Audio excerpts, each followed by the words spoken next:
हमारा है जिसमें हम सीखने जा रहे हैं एक्सेल। एक्सेल की जो है हमारा जो एक्सेल है, एक्सेल की जो फंक्शंस है, डेटा टाइप्स वगैरह है, और डेटा टाइप्स के वगैरह में सीखेंगे। आज हम एक्सेल वीवीए मैक्रो के जो डेटा टाइप यूज करते हैं उस डेटा टाइप के बारे में सीखेंगे कि डेटा टाइप को किस तरीके से हम यूज करते हैं। ठीक है, तो डेटा टाइप बेसिकली यूज क्या होता है, पहले इसके बारे में जान जाइए कि डेटा टाइप का हम यूज क्यों करते हैं। बेसिकली डेटा टाइप का यूज करते हैं हम अपने डेटा को, अपने जो हम डेटा को होल्ड करवाना चाहते हैं एक्सेल के अंदर में, उसकी होल्डिंग के लिए यूज करते हैं।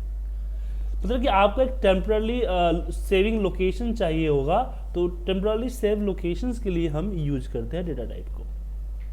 ठीक है, तो चलिए हम आज की इस सेशन को आगे बढ़ाते हैं।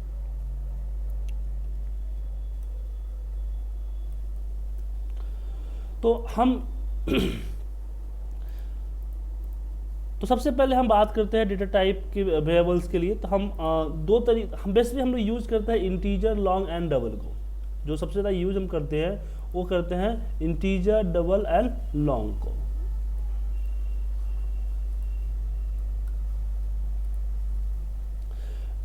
डेटा में आते हैं, sorry, Alt F11, insert mode, subject. अब जैसे मान लीजिए ना, मुझे सबसे पहले ग्रोथ, यहाँ पे ग्रोथ की कैलकुलेशंस करनी है। जैसे मैं यहाँ पे 23 डाल दिया। मान लीजिए इस तरह से Q1 है आपके, और इस तरह से आपके Q2 है। ठीक है, अब एक तो होता है कि हमने लूप के जरिए आपको बताया था कि अगर मुझे यहाँ पे ग्रोथ निकालना है तो हम यहाँ पे इसको करेंगे कि रेंज, यहाँ पे मान लीजिए बोलेंगे यहाँ पे करना है, सी पे करना है, यहाँ लिखेंगे रेंज,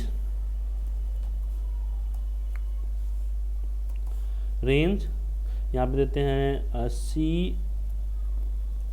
C2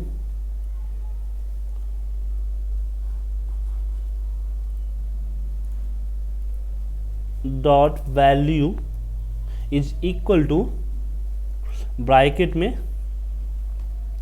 रेंज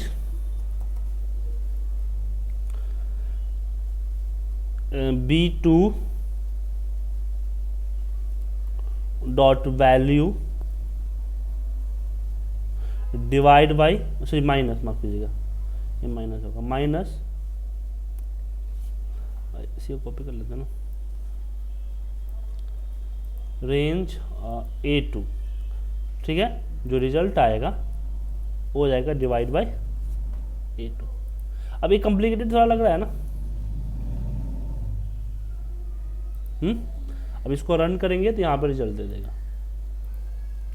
रिजल्ट दे दिया, परसेंटेज में चाहिए, जैसे परसेंटेज अप्लाई करना पड़ेगा। अगर इसी तरह से हमारे पास बहुत सारा डेटा है तो हम क्या करेंगे, बहुत सारा डेटा है, मान लीजिए मेरे पास 21 है,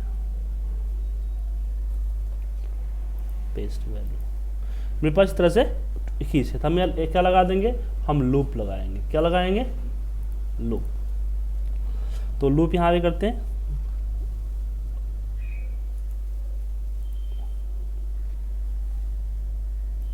यहाँ पे देंगे हम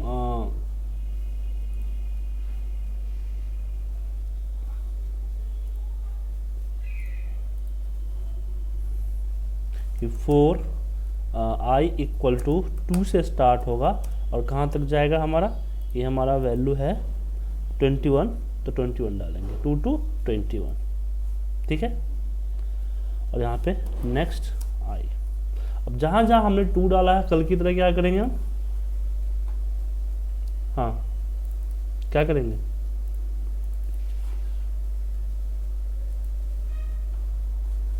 कैलकुलेट करेगा। कल क्या किया था हमने, ये जो C2 है उसके लिए हम कैन कोऑर्डिनेट करेंगे। हाँ तो यही बोलो ना, मुझे देखा याद है कि नहीं है तुम लोगों को। आई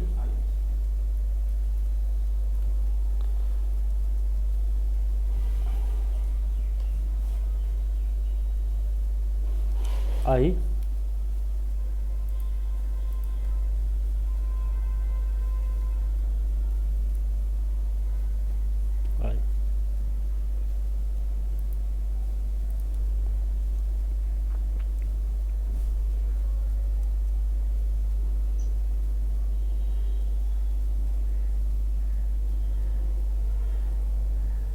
ठीक है, अब इसको रन करेंगे तो पूरा में आ जाएगा। अब परसेंटेज का फॉर्मेट अप्लाई कर दीजिए इसमें। अब ये तो हमने कर लिया, बट प्रॉब्लम है कि हमने क्या यूज किया, हमने यूज किया है फंक्शन यूज किया है, सॉरी हमने यूज किया है मैक्रोज। तो मैक्रोज में क्या हुआ कि मुझे हर बार अपना मैक्रो को रन करना पड़ेगा। क्या करना पड़ेगा? रन। अब प्रॉब्लम यहाँ पे ये आती है कि अगर हम मैक्रो को रन कर देते हैं, मैक्रो अपना रन कर लेते हैं,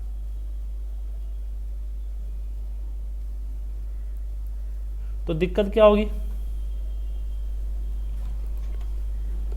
कि हर बार मुझे इस मैक्रो को रन करना पड़ेगा, 1 बाय 1 मैनुअली जो है मुझे इसको रन करना पड़ेगा। और उसमें प्रॉब्लम ये आएगी कि हम जब भी रन करेंगे हमें फिर अगर चेंज करते हैं दोबारा रन, मान लीजिए मैंने यहाँ पे चेंज कर दिया कुछ वैल्यू को, तो वैल्यू अपडेट थोड़ी हो गए, अगेन मुझे रन करना पड़ेगा। तो इसी केस के लिए हम फॉर्मूला क्रिएट करते हैं। क्या करते हैं? फॉर्मूला। तो हम यहाँ पे जो हमने आर डाला यहाँ पे लिख देंगे फंक्शन। तो ये फॉर्मूला जो है जैसे मैक्रो सब्जेक्ट से स्टार्ट होता है, ऐसे फॉर्मूला किससे स्टार्ट होता है? फंक्शन से।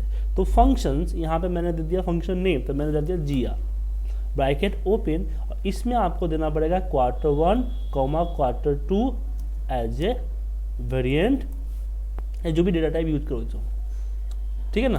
क्योंकि जब रेंज, हम तो क्या करेंगे, हम GR का फॉर्मूला लगाएंगे, यहाँ पे GR का फॉर्मूला लगाएंगे तो हमें इनपुट देना पड़ेगा ना, कितने इनपुट है? 1, 2, दोनों डाल दिया। अब A2 की ये क्या हो गया, वो माफ कीजिए, अच्छा GR डुप्लीकेट डिक्लेरेशंस, और यहाँ पे एक ही नाम के दो नहीं हो सकते ना, यहाँ पे दिक्कत होगी। ठीक है, तो जो यहाँ पे जो हमने लगाया अभी 0 आ रहा है, तो A2 जो है, A2 की जो वैल्यू है कहाँ होल्ड हो जाएगी? G1 पे, और B2 की वैल्यू किस पे हो जाएगी होल्ड? Q2 पे। तो हम इसलिए वेरिएबल करते हैं ताकि हमें जब मैक्रो यूज करे तो मैक्रो के अंदर में हमें इसका चाहिए कि कहीं पे होल्ड हो वैल्यू। तो ये होल्ड करने के लिए हम यहाँ पे डाल रहे हैं कि मेरा वैल्यू Q1 पे होल्ड होगी या Q2 पे होल्ड होगी। ठीक है सर?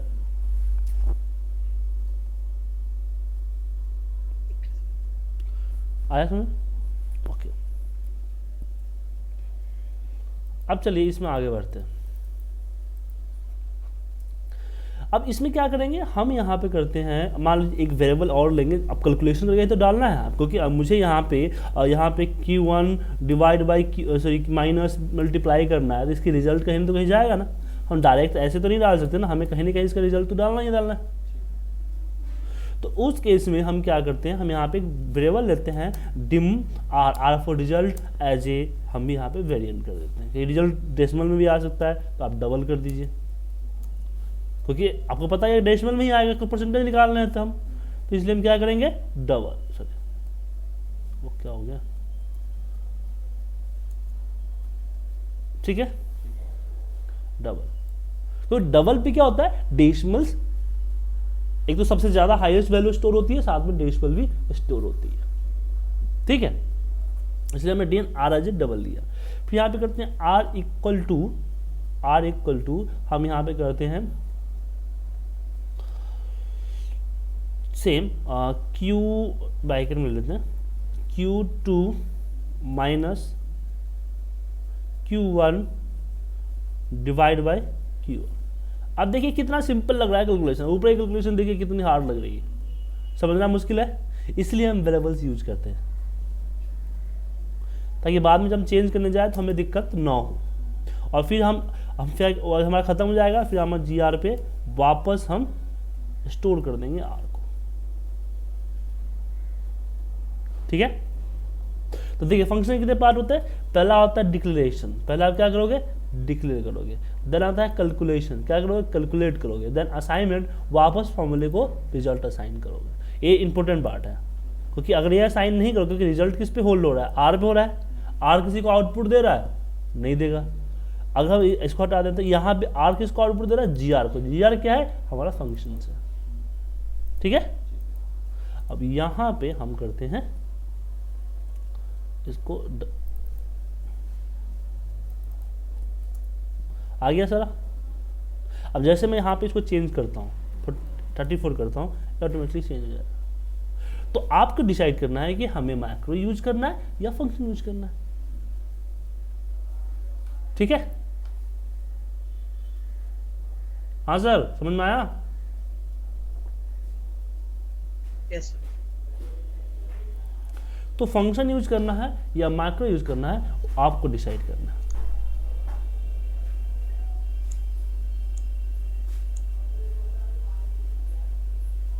चलिए आगे बढ़े।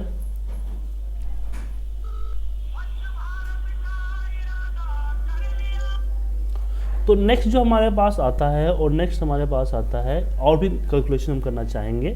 तो हमारे पास, हेलो अमित जी, सर सुजीत बोला एडवांस एक्सेल ट्रेनिंग सेंटर से। ओके, तो ओ कोई बात नहीं, तो नेक्स्ट सैटरडे आएंगे ना? ठीक है मैम,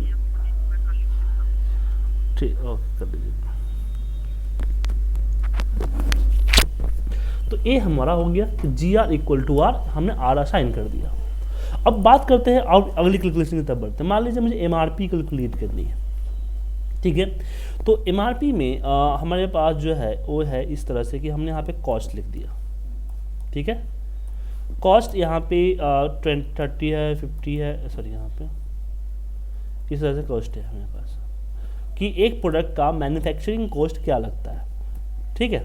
तो प्रोडक्ट का मैन्युफैक्चरिंग कॉस्ट जो है वो हम यहाँ से देते हैं 10 to 90, यहाँ डाल देते हैं नीचे तक डाल दिया हमने। जो कॉपी करते हैं और इसी पे पेस्ट एज ए वैल्यू कर देते हैं। अब इसके आगे हमें इसकी एमआरपी देना है। तो एमआरपी में कहता है कि हमें मैन्युफैक्चरर बोलता है कि हम 5% कमीशन लेते हैं, फिर रिटेलर कहता है कि 5% 10% हम कमीशन लेते हैं, 15% बोलता है होलसेल लेते हैं, और 20% बोलता है कि कंज्यूमर से ये लेता है रिटेलर। तो इसमें देखिए क्या है कि मैन्युफैक्चरर ने 64 रुपये का 5% प्लस करके किसको दे दिया? डिस्ट्रीब्यूटर को। डिस्ट्रीब्यूटर ने उसकी जो खरीद पड़ी 64 रुपये का, 64 रुपये प्लस 64 का 5%, उसका 10% निकाला। यानी ये 64 का 10% निकाला है, ये अपनी अपनी खरीद पे 10% निकाल रहा है। तो ये अपने 10% यहाँ निकाल रहा है। तो यहाँ पे हम यूज करेंगे क्या, देखिए पहले मैक्रो यूज करते हैं कि सब R R bracket open close R R, sorry माफ कीजिएगा, तो ये हो जाएगा 2, ठीक है। अब यहाँ पे हम क्या करना है कि हमें इसका निकालना है। तो हम एक लेते हैं dim R as a long. Long इसलिए लिया कि तो हमारा नंबर डेसिमल में नहीं होगा। अगर डेसिमल में होगा तो हम क्या लेंगे? डबल, ठीक है ना। और इंटीजर हमने क्यों लिया कि इंटीजर की लिमिट 34,000 तक की है। अगर हमारे पास कॉस्ट 34,000 से ऊपर का प्रोडक्ट मिला तो नहीं लेगा, इसलिए हमने लॉन्ग ले लिया, ठीक है। लॉन्ग लिया और यहाँ पे करते असाइन करते आर इक्वल टू, हमने बोला रेंज A1 डॉट वैल्यू, ठीक है। फिर करता हूँ R equal to R plus R divide by R का होगा ना मल्टीप्लाई बाई 0.05। इसमें परसेंटेज का सिंबल नहीं लगता है, याद रखिएगा।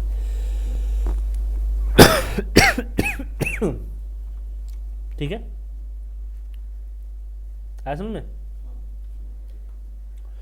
तो इसी को कॉपी करते हैं और नीचे पेस्ट पेस्ट पेस्ट, ये आ जाएगा आपका 10%, ये आपका हो जाएगा 15%, ये आपका हो जाएगा 20%, ठीक है। और उसके बाद लास्ट में क्या करेंगे हम लिखेंगे रेंज, यहाँ पे देते हैं B2 हम ऊपर भी गलत लिखा है, A2 लिख रखा है, A1 लिखा है, A2 होना चाहिए था। डॉट वैल्यू इक्वल टू हमने कर दिया R, यहाँ पे क्या होगा आपका A2 होगा, ठीक है। अब इसको हम रन करें, रन करते हैं, यहाँ पे आ गया रिजल्ट आपका। लेकिन सब में चाहिए तो क्या करेंगे, हम लूप लगाएंगे। तो यहाँ पे हम वेरिएबल को लूप में नहीं डालते हैं, याद रखिएगा, वरना आपको एरर आएगा, क्योंकि बार बार उसको क्रिएट करेगा। तो एक बार जो क्रिएट हो रखा है दोबारा क्रिएट नहीं होगा, इसलिए इसको लूप से बाहर रखेंगे। फोर आई इक्वल टू 1 2 हमने यहाँ पे दे दिया, कितना है हमारे पास रिजल्ट, 27, ठीक है। और फिर यहाँ पे हम कर देते हैं नेक्स्ट आई, और क्या करना हमें, या 1 2 नहीं 2 2 होगा, ठीक है, क्योंकि एक तो हेडिंग है ना हमारा। और इसको हम, हाँ, इसको एक और तरीके से कर सकते हैं, पता है आपको क्या, सेल, चलो सेल का ऑप्शन दिखा देता हूँ आपको। सेल्स में हमने वो दे दिया, आई हमारा रो हो जाएगा, और कॉलम में हमने यहाँ पे 1 दे दिया, डॉट वैल्यू। ऐसे भी लिखते हैं मोस्टली, लूप में हम ऐसे ही लिखते हैं, क्योंकि अभी तो एक लूप है ना, कैलकुलेटर में नेस्टेड लूप हो जाएगा तो उसमें दिक्कत होगी फिर आपको।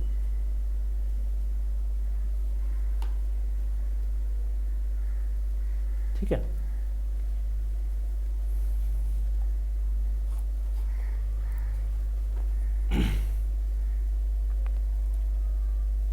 और यहां भी हम कर देंगे सेल्स, और यहां पे हमने कर दिया I, 2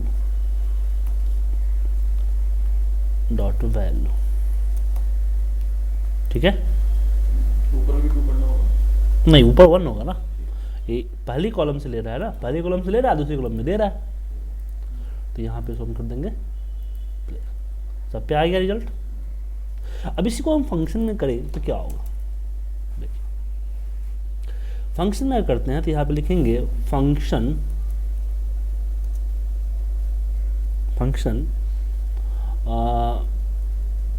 यहाँ पे दे देते हैं ना MRP नाम का, MRP bracket open n as a variant या लॉन्ग, जो भी लिखना चाहते हो लॉन्ग लिख दीजिए, ठीक है। यहाँ पे एंटर किया, फिर हमें फिर हमें क्या करना है, डिम r एज ए, हमने यहाँ पे दिया लॉन्ग या डबल, कोई डेसिमल में हो सकता है तो डबल लिखिएगा, ठीक है। अब देखिए यहाँ पे क्या है, डेसिमल हमने लॉन्ग लिख दिया तो हमें दिक्कत हो रही है, एक हमारा रिजल्ट कम आ रहा है, तो यहाँ पे हमें इसको डबल लिखना चाहिए, क्योंकि यहाँ पे जब परसेंटेज निकलेगा तो क्या आएगा, डेसिमल से आएगा, यहाँ का डेसिमल से राउंड फिगर कर दे रहा है, फिर है ना। हाँ, तो यहाँ डबल कर दिया, फिर यहाँ पे सेम जो हम करेंगे वो सेम यहाँ से कॉपी करेंगे, पेस्ट, और सिर्फ यहाँ लिखेंगे r इक्वल टू n, और फिर MRP इक्वल टू R, ठीक है। और उसके बाद इस पे लगाते हैं हम, यहाँ पे करते हैं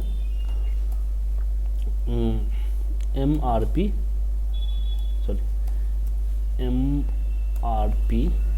और इसको हमने सेलेक्ट कर लिया, एंटर, आ गया। आप डेसिमल देखें, डेसिमल से आ गया ना, रिजल्ट ही होगा, इधर 77 है, यहाँ पर 78 रिजल्ट है, 76 है, 76 पॉइंट्स है, तो थोड़ा फर्क होता है, ठीक है। तो इसमें भी आपको अपने हिसाब से, तो इसमें क्या हमने वेरिएबल्स को आपस में कैलकुलेट करके फिर इसका यूज किया, ठीक है sir.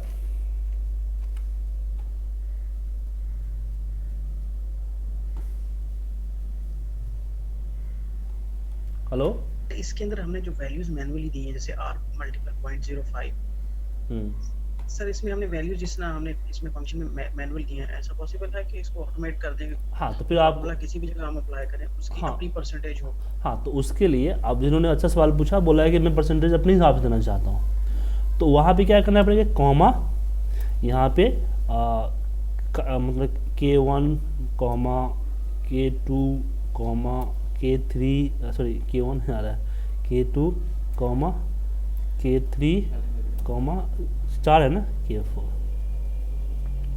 K4 as A double, ठीक है। वेरिएंट भी या डबल या ये तो डबल परसेंटेज है ना, तो डबल में लेना जरूरी है ना, ये कर दिया हमने।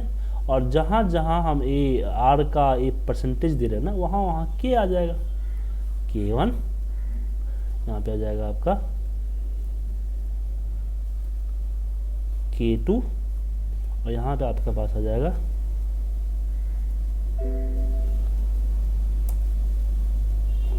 K3 और यहाँ पे आप जाएगा K4, ठीक है। और जब यहाँ पे आप देखिए, यहाँ पे अभी गलती डिलीट कर दीजिए, यहाँ पे आप लगाइए, क्या लगाइए, MRP और MRP में इसको सिलेक्ट कीजिए और यहाँ पे परसेंटेज में आप कॉमा कॉमा देगा, परसेंटेज सेलेक्ट जाइए या मैनुअल लिख दीजिए परसेंटेज, ठीक है। अब रखिएगा, क्लोज कीजिए, आ गया, ठीक है। यहाँ बोलिए कि अगर मैं 2% कर दूँ तो क्या रेट MRP आएगा, 99 रुपीज़ होगा। अगर मैं इसको बोलूँ कि भैया तुम जो है 5% ही लो तो क्या आएगा, 94 आएगा। इसको बोलता होगा तुम 8% लो तो क्या आएगा, 98 आएगा, ठीक है। हाँ सर, समझ में आया? सही है। तो इस तरह से हम इसका यूज करते हैं।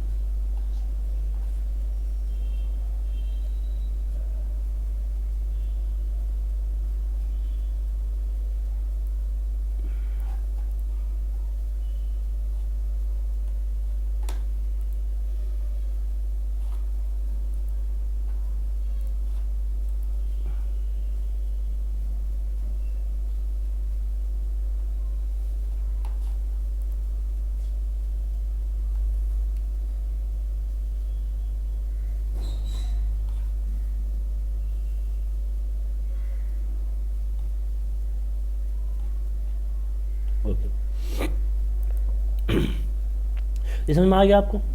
तो इस तरह से हम कैलकुलेशन करते हैं। अब अगर हम बात करें मैथमेटिकल कैलकुलेशन टाइप की, तो चलिए वो करते हैं। मान लीजिए मेरे पास प्रिंसिपल है, मतलब कि P है 50,000 रुपये, मुझे यहाँ पे इसका अमाउंट पता करना है। प्रिंसिपल है, यहाँ पे आप ये कर दो कि R हमारे पास 10% है, ठीक है, और T हमारा 5 साल है,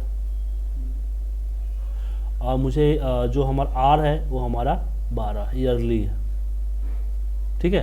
तो मुझे इसका अमाउंट पता करना, ठीक है ना। तो इसके लिए अगर आप मैक्रो बनाओ या फंक्शन बनाओ, पहले फंक्शन बनाते हैं फिर मैक्रो बनाएंगे।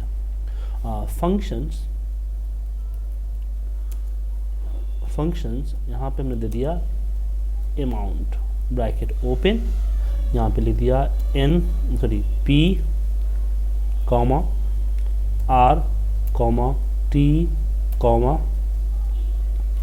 N एज ए वेरिएंट कर दीजिए, ठीक है, या जो भी मर्जी है उस हिसाब से अपने हिसाब से कर दीजिए जो आपका इनपुट है। As a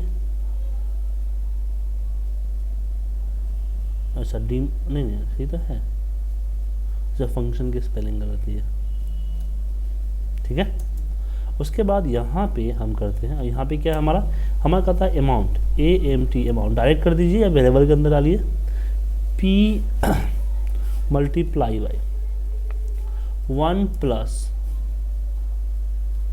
R divide by N, ठीक है। फिर पावर ऑफ क्या होना चाहिए,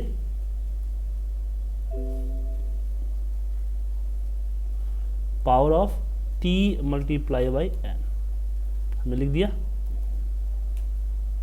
इस तरह से। और उसके बाद यहाँ पे कहते हैं MRP, इसको सिलेक्ट करते हैं, MRP पहले P सिलेक्ट करना है, कॉमा R सिलेक्ट करना है, अमाउंट है ना, हाँ सर फार्मूला AMT होगा। Oh sorry AMT amount, P comma इसको सिलेक्ट किया, कॉमा इसको सिलेक्ट किया, इसको सिलेक्ट करके और एंटर प्रेस करते हैं। और इसको भी आप मैक्रो के जरिए बना सकते हो, क्या सर?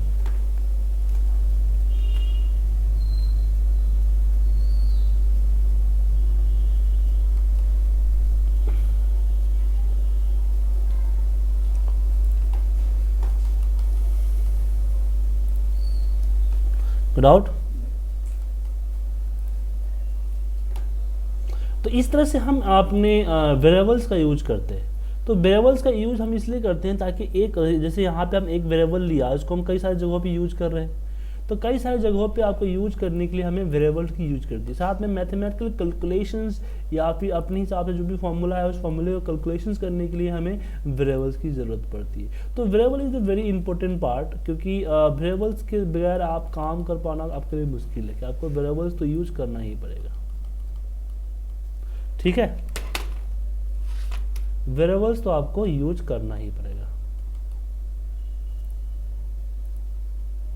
सर इसका मैक्रो किस तरह रिकॉर्ड करेंगे? हाँ क्या सर इसका मैक्रो किस तरह हम लोग करेंगे? हाँ, अगर मैक्रो करना चाहते हो तो चलो मैक्रो ही आपको मैं बता देता हूँ, चिंता मत करो। हाँ, इसका मैक्रो बनाना चाहते हैं तो मैक्रो के लिए आप जो हमने वो यहाँ पे मैक्रो के लिए हमें क्या करना होगा कि सबसे पहले तो सब्जेक्ट लेते हैं, आर 3 कर देते हैं, RR3 bracket open and close, enter मारते हैं और इसी में हम अमाउंट को, ये जो है ना हमारे, इसको सेलेक्ट कर लेते हैं, copy dim A as a variant. ठीक है, अब इसके बाद आपको क्या करना है कि P equal to range A2 dot value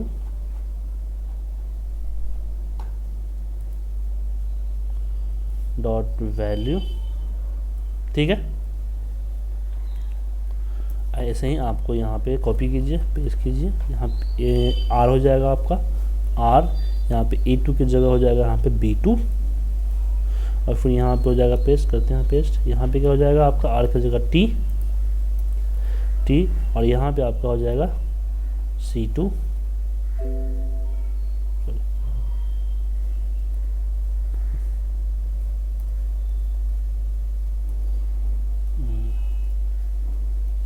C2 और फिर यहाँ पे हो जाएगा आपका N क्या हो जाएगा आपका D2।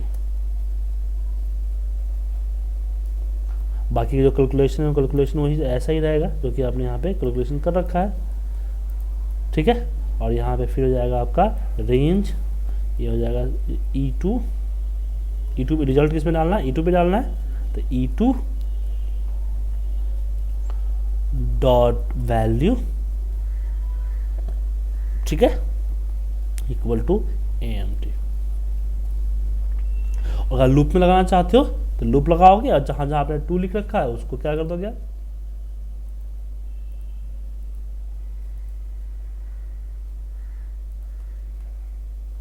हाँ सर,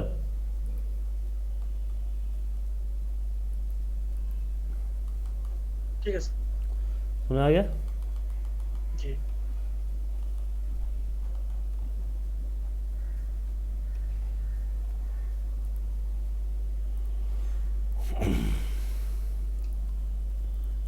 ये आपका लिस्ट चलेगा। तो आप मैक्रोज भी बना सकते हो और वेरिएबल्स के बेसिकली यूज समझ में आ गया ना आपको, वेरिएबल्स में कोई डाउट तो नहीं है ना? नहीं सर।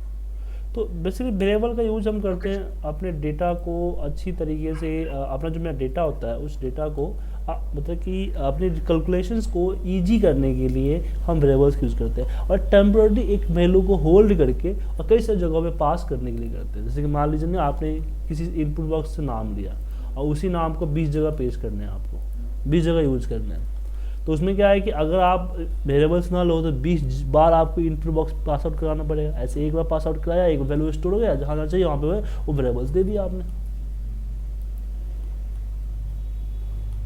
ठीक है,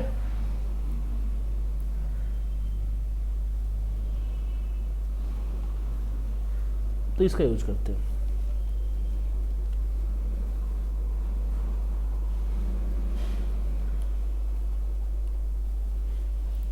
चलिए अब आगे बढ़ते हैं।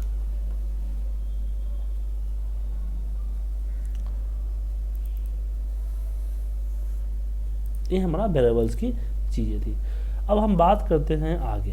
अभी अभी एक इनकी प्रोजेक्ट जो है ना, इनके प्रोजेक्ट पे एक बार देख लें क्या प्रोजेक्ट में कर रहे थे, फिर आगे बढ़ेंगे, कुछ नई चीज़ सीखने को मिल जाएगी ना हमें।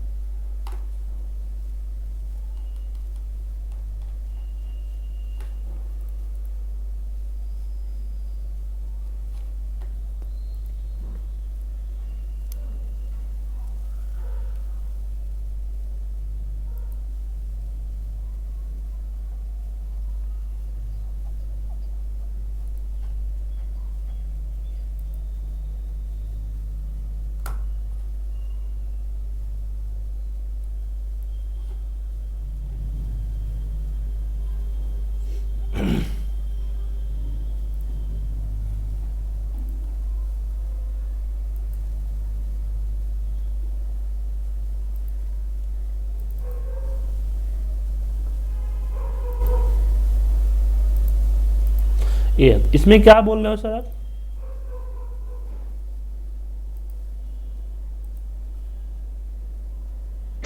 सर आगे इसका जो है ये पूरे का पूरा स्लिप बनाई है पर मंथ की, तो इसको मैं आगे उठा के लेके जाता हूँ कहाँ पे?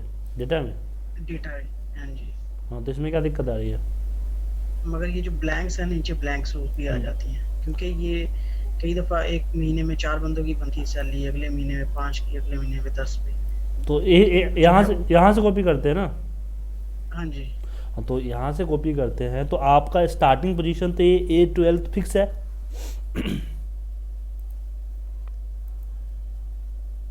हाँ सर, हनान जी। जी जी जी, यही है, यहाँ से कॉपी करना हूँ। हाँ, तो यहाँ A12 पे कॉपी करता हूँ मतलब N17 तक। ओके। तो इसमें जरूरी थोड़ी कि 17 ही हो, कुछ भी हो सकता है। यहाँ तक कॉपी करते हो, ये कॉपी इसको तो जरूरत ही नहीं है आपको, तो आपको यही तक डेटा चाहिए ना। सर हो सकता है कि एक नेक्स्ट मंथ में 4 बंदों की बजाय 10 बंदों की सैलरी आपको टोटल की जरूरत तो नहीं पड़ती है ना? टोटल से ऊपर ऊपर ही है। ओके, चलिए, तो इसी के लिए हम यहाँ यूज करते हैं। 1 मिनट रुकिए, आपको क्या करना पड़ेगा यहाँ पे देखिए, अभी कभी कभी पूरा 18 तक भी होती है जी। तो आपको एक काम करना पड़ेगा, आपको एक ब्लैंक रो छोड़ना पड़ेगा, ठीक है ना? क्या करना पड़ेगा? एक ब्लैंक रो, एक एक्स्ट्रा ब्लैंक रो, ठीक है? और हमारे पास सिलेक्शन मेथड होता है, चंदन जी आपको बताया था सिलेक्शन मेथड होता है। हम क्या करेंगे, हम सिलेक्शन यहाँ से control shift right arrow and down arrow select करेंगे, देन कॉपी पेस्ट करवाएंगे। तो इसके लिए हम क्या करेंगे, हम मैक्रोज के अंदर में कोडिंग करेंगे। आप कॉपी कहाँ कर रहे हो? ये कॉपी कर रहे हो ना, सी डेटा रेंज जी। यहाँ जहाँ कॉपी कर रहे हो ना आप, इसको हटा देते हैं। यहाँ पे लिखेंगे हम रेंज, यहाँ पे आपका आ जाएगा A12।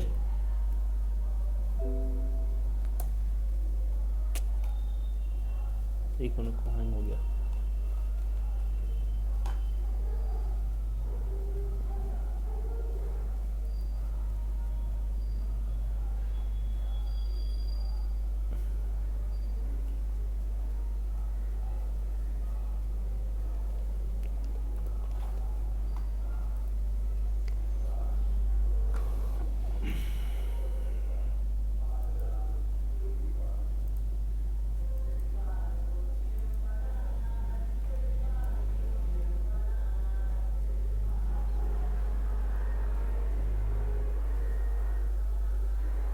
डॉट, यहाँ पे सॉरी, A12 आपका स्टार्टिंग पोजीशन हो जाएगा, कॉमा वापस रेंज, यहाँ रेंज, यहाँ हो जाएगा आपका A12 डॉट एंड,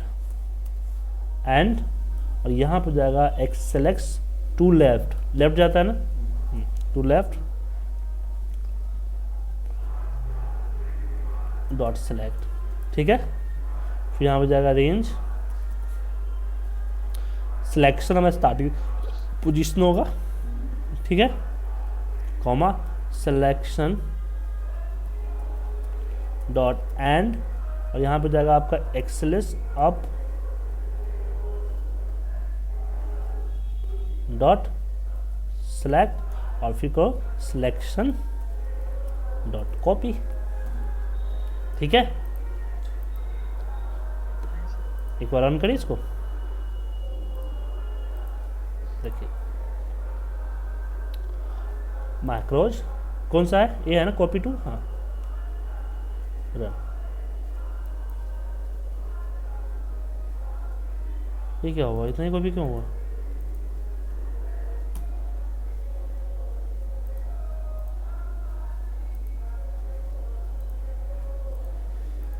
A12 से रेंज A12 टू लेफ्ट,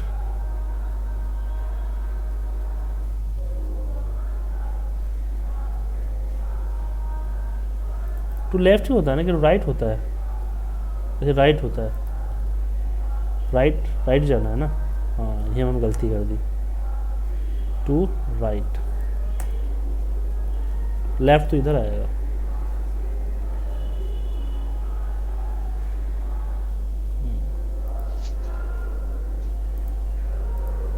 एक मैंने कॉपी पेस्ट किया है, इसको हटा दे।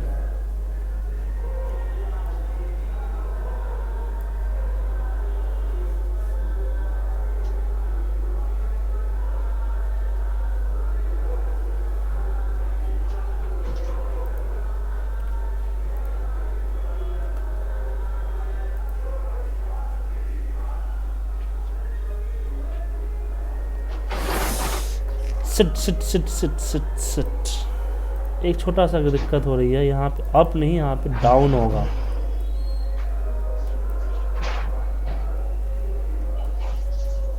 अब सही हुआ क्या हुआ आज पता नहीं चल रहा है, क्या इतना प्रॉब्लम हो रही है।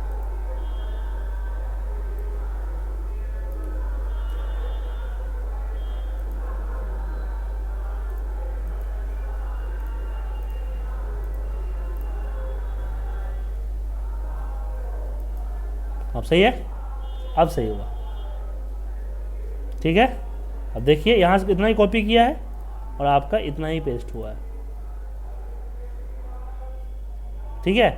अगर आपका डेटा कल के डेट में ज़्यादा हो जाता, मान लो कि आपको 2 और बढ़ गया, इसमें यहाँ पे 2 और बढ़ गया, ठीक है ना, तो डेटा आप जो कॉपी कीजिएगा तो दोनों इकट्ठा करेगा कॉपी, ठीक है। नान जी समझ में आया? बस इसमें एक चीज करना पड़ेगा, एक ब्लैंक रो छोड़ना पड़ेगा आपको। सर ये फार्मूला किस तरह,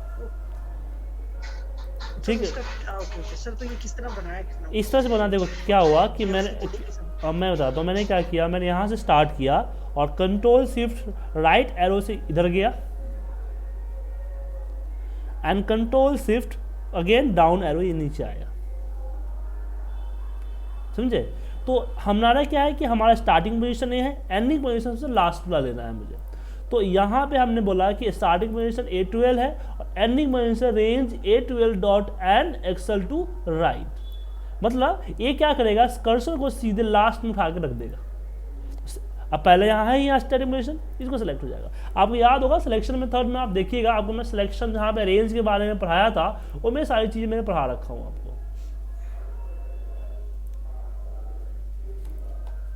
ठीक है।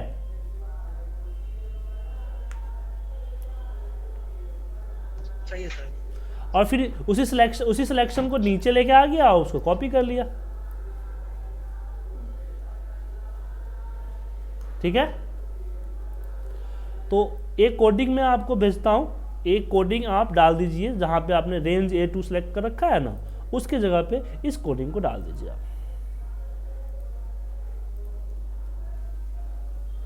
ये तो इसमें आ रहा है चाइनीज आती है सर?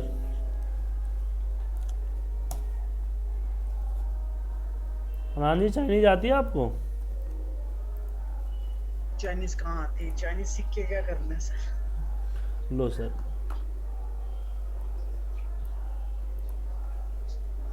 ठीक है, ये हमारा इसकी तरह से। तो जो सिलेक्शन आपको ये देखना होगा ना, जिस सबसे पहले जब भी आप मैक्रो बनाते हो आप, तो आपको पहले देखना होगा कि हम मैनुअल कैसे करेंगे इसको, ठीक है ना। तो मैनुअल में अगर आपको मैनुअल की बात हो तो आपको मैनुअली ऐसे सिलेक्ट करते हो बार बार। इसके अलावा अगर एक ही बार पूरा सिलेक्ट करना हो तो मैनुअल कैसे करते हैं, तो हम देखेंगे एक ही बार में ऐसे सिलेक्ट करते हैं। आप उसके बाद उसकी कोडिंग लिखने की कोशिश करो, पहले तो उसको रिकॉर्ड करके लिखने की कोशिश करो।